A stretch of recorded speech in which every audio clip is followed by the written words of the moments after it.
मेरे प्यारे दोस्तों, मैं हूं आपका होस्ट शेफ धीरज। आज इस वीडियो में हम लोग बात करने वाले हैं कुकिंग मेथड के, और जो मेथड हम लोग बताने वाले हैं वो है हमारा लिक्विड मेथड। ये लगभग हमारी तीसरी वीडियो है कुकिंग मेथड सीरीज़ की। इससे पहले हमने ड्राई मेथड के बारे में बताया था आपको मैंने, और उसके अलावा उसके अंदर जो मेथड्स आते हैं जो कि हमारा बेकिंग था, ब्रोलिंग था, उसके बारे में भी मैंने वीडियो बना दी है। आप जाके देखिएगा, और वो उस पर काफ़ी अच्छे व्यूज़ भी आ रहे हैं, तो आप भी उसका फ़ायदा उठाइएगा और आप पता लगाइएगा कि भाई ये सारी चीज़ें क्या होती हैं। दूसरा, आज इस वीडियो में हम लोग बात करने वाले हैं लिक्विड मेथड को, जिसको कि हम लोग मॉइस्ट मेथड भी बोलते हैं। अब इसके अंदर जो भी टर्म्स आती हैं उनको सेपरेट करके एक अलग से वीडियो आएगा। बट अगर मैं लिक्विड मेथड की बात करूँ या मॉइस्ट मेथड की बात करूँ, तो इसके अंदर जो मेन कंपोनेंट होता है वो होता है हमारा वाटर, जिसको कि हम लोग पानी बोलते हैं। पानी, आप बोल सकते हैं कि पानी इसमें जो सोर्स ऑफ जो एनर्जी होता है या जिसके के द्वारा खाना पक रहा होता है, पकने के लिए तो हमको फायर की ज़रूरत पड़ेगी, पर जो मीडियम होता है वहाँ पे वो होता है हमारा लिक्विड। और लिक्विड कहाँ से आता है? वो आता है हमारा पानी से। चाहे फिर वो ग्रेवी के में हम कुछ चीज़ कुक कर रहे हो या डायरेक्ट पानी में हम लोग कुछ चीज़ कर रहे हो, पर अगर इधर उधर से कुछ भी अगर हम लोग देखें तो पानी ही हमारा एक मॉइस्चर मेथड के अंदर आता है। अब इस मॉइस्चर मेथड के अंदर जो सबसे पहली टर्म आती है वो आती है हमारी बॉइलिंग सिंपली जिसे हम लोग उबालना बोलते हैं। और जैसे कि बॉइलिंग का जो टेम्परेचर होता है वो होता है हमारा 100 डिग्री सेल्सियस। अगर मैं इसको फ़ारेनहाइट में कन्वर्ट करूँ तो ये लगभग 212 डिग्री फ़ारेनहाइट है। ये मैंने सन 2000 में सीखा था, 2001 या 2 में, जब मैंने मेथड ऑफ कुकिंग वाला मैंने जो चैप्टर था वो रीड करा था। और ये वो मेरी फ़ाइल का पेज है जो मैंने उस टाइम फ़ाइल बनाई थी, उससे ही मैं आपको पढ़ा रहा हूँ। तो आप भी याद रखिएगा, आप भी लिख के रखिएगा। बेसिकली बताने का मतलब ये था ताकि आप भी उसको अच्छे से याद रख पाएँ। इसके बाद इसके अंदर जो दूसरा मेथड आता है वो आता है हमारा ब्रेजिंग।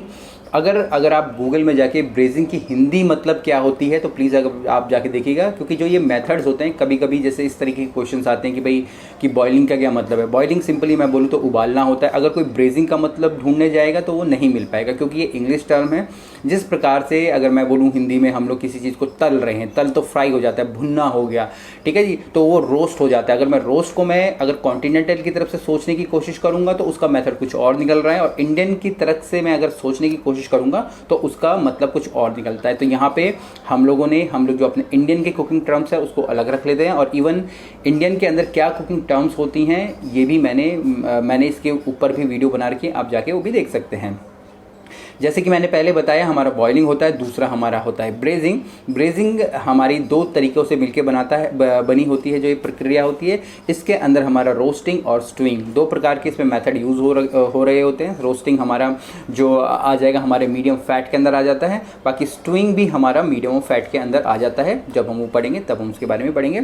इसके बाद जो नेक्स्ट आता है वो आता है हमारा पोचिंग। पोचिंग को भी अगर आप जाके गूगल में सर्च करेंगे what is meaning of poaching in Hindi, please मैं आपको जो बोल रहा हूँ इनके हिंदी मीनिंग प्लीज़ आप कमेंट में जाके गूगल में ढूंढ के, वीडियो को देखने के बाद गूगल में ढूंढ के आप नीचे कमेंट जरूर कीजिएगा कि आपने उसका हिंदी मतलब क्या देखा, क्योंकि आपको पता होना चाहिए कि भाई जो आप पढ़े हो उसका हिंदी में मीनिंग क्या होता है। आप देखेंगे अजीब अजीब से शब्द आपको वहाँ नजर आएंगे।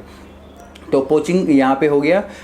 पोचिंग हम लोग स्पेशली जैसे हमारे पोच एग हम लोग बोलते हैं, सबसे ज़्यादा फेमस है। पोच फिश हम लोग करते हैं, ठीक है। ये दो एक आप बोल दीजिए सबसे बोल सकते हैं फेमस डिशेज़ हमारी है कॉन्टिनेंट कुजिन की। अगर मैं पोचिंग की बात करूं तो पोचिंग बेसिकली एक तरीके से उबालना ही होता है, बट पोचिंग के लिए हमें स्पेशल लिक्विड रेडी करना होता है, जिसमें कि हम लोग अपने जो विनेगर हो गया, लेमन जूस हो गया, सॉल्ट वगैरह डाल के रखते हैं। इसके बाद इसमें जो नेक्स्ट मेथड आता है वो आता है हमारा स्टूइंग का। स्टूइंग के अंदर भी हम लोग एक पैन यूज़ करते हैं, जिसमें कि हमारे जो चीपर जॉइंट्स होते हैं, चीपर जॉइंट जैसे मैं बोलता हूँ खरोड़े हो गया हमारे, ठीक है जी, या मैं बोलता हूँ ऑक्स टंग हमारा हो गया, या हमारे जैसे हम मुर्गी के पंजे हमारे हो गए। इस तरीके के जो टफ़ जॉइंट्स होते हैं जो कि पकने में बहुत ज़्यादा टाइम लगता है, या जो काफ़ी सस्ते भी आते हैं, पर वो अगर मतलब कि अगर उनको बनाना हो तो फट से नहीं बनेंगे, उनको बनने में बहुत ज़्यादा टाइम लगता है, पर उनके अंदर उतना ही ज़्यादा जेलेटिन होता है और बहुत ही ज़्यादा वो टेस्टी होते हैं अगर सही ढंग से उनको हम लोग बनाएं। इसके बाद इसमें जो लास्ट मेथड आता है वो आता है हमारा स्टीमिंग का। स्टीमिंग को अगर सिंपली मैं बोलूँ तो भाप देना हो गया। इसके अंदर दो मेथड आ जाते हैं हमारे, डायरेक्ट स्टीमिंग और इनडायरेक्ट स्टीमिंग।